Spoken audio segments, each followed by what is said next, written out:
Hi folks, this is a again one of my favorite rigs here. It's a Carolina rig, but I'm gonna snail the hook, and I find that snail hooks are very strong. When I have a little bit of light and I can do that, I'll rig them up like that, or if not, I'll be using something else like a uni or a palomar. Or a Rapala knot, which is pretty nice, gives you a little loop. Anyway, you run the line from the top, as you can see, and then back around, making a little loop, making sure that you have enough line there. The tip is long enough that you can pull it, but not too long that gets in the way. Now, go ahead and pinch one of the sides you can pull, and the one's tight, so the one that is tight is the one that I wrap around, leaving the one that you can pull on the center. This knot is essentially a wrap, and it's very secure. So I'm gonna go ahead and pull back simultaneously on the long end and the short end, and you should get those that wrap to move all the way up to the top to the eye. Cutting it, leaving about 1/4 inch, and this is a very my experience, a very strong knot for your hook. I'm gonna cut the line around 18 inches or so, and I'm gonna go ahead and secure it to a swivel, a barrel swivel. Here I'm gonna go ahead and do a simple uni, again making a loop. Notice how I use my fingers, makes it a lot easier. I know you see the little diagrams in the pictures and stuff like that on how these knots are made, but what makes it really practical is once you master the finger position and things like that. That way you can make them quickly. This is another knot that I can do even if I don't have a lot of light. I'm very used to it. It's kind of like muscle memory.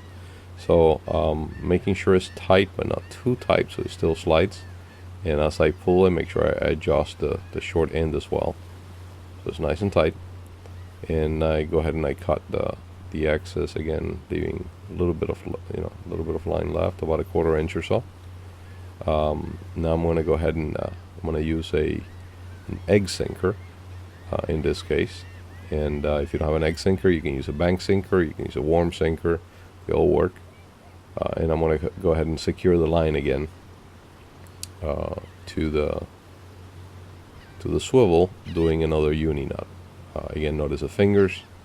I find that doing this makes it a lot easier and faster, especially if you're fishing where there's rocks and you're losing terminal tackle all the time. Learning how to do your rigs quickly really helps. So this is also 30-pound mono that you see here. This is the that UV line that we have on the purple aluminum Yoyitos.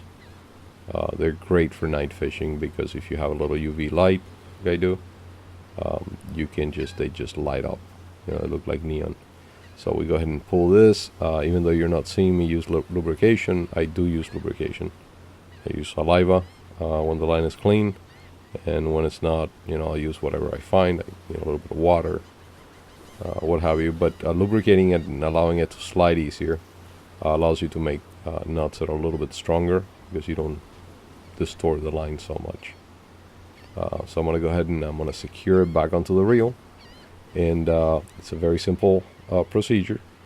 I go ahead and I wrap it and put my thumb. Notice I put my finger in the middle, that way I can make adjustments. That's a little bit too long, so I'm going to go ahead and shorten a little bit, go around, put the hook through the main loop that I'm creating. Now you do, since these are offset hooks, notice that it's offset, so there the point will be in the wrong direction, so I want to twist it, put it in the other way. So making sure basically that the point of the hook is in the mono. That makes it very safe. That way nothing pokes out, and it won't get hung up on anything. Again, thank you so much for watching our videos. Please check out the other videos that we have. Thank you so much.